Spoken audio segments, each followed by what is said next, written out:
जी अस्सलाम वालेकुम जमशेद भाई, कैसे हैं? ठीक ठाक हैं। अच्छा, मैं खिज़र हयात बात कर रहा हूँ गुजरांवाला से।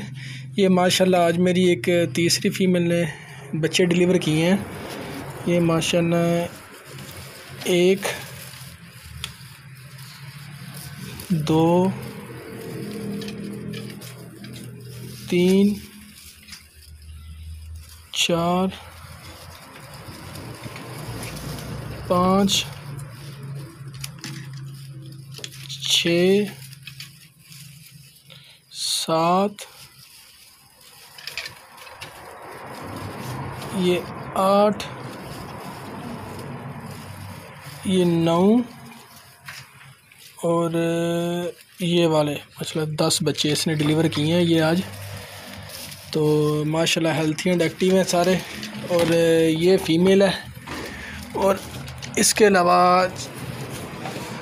मेरे 26 मार्च को जिस फीमेल ने 2 फीमेल बच्चे डिलीवर किए थे, एक ये है जिसने माशाल्लाह 5 बनीज़ डिलीवर किए थे, ये भी अभी हेल्थी एंड एक्टिव हैं। और एक ये है जिसने 9 बच्चे डिलीवर किए थे। तो ये भी माशाल्लाह अभी हेल्थी एंड एक्टिव हैं, सारे फिट फाट हैं।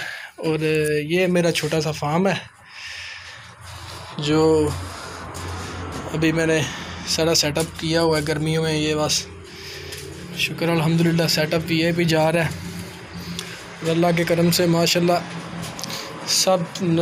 कोई भी प्रॉब्लम नहीं है अभी तक, सब इजीली जा रहा है। रैबिट भी फ्रेश हैं, सारे हेल्थी एंड एक्टिव हैं और माशाल्लाह अच्छा सेटअप जा रहा है। ये सारे फीमेल्स हैं इनमें पिंजरों में। ये भी फीमेल है, नीचे भी 2 फीमेल है, ये भी फीमेल है, ये 2 नर हैं। और वो फीमेल जिसने आज बच्चे डिलीवर किए हैं 10 बच्चे। और ये बाकी ये नर हैं सारे, और एक ही नर ये है। अस्सलाम वालेकुम जी।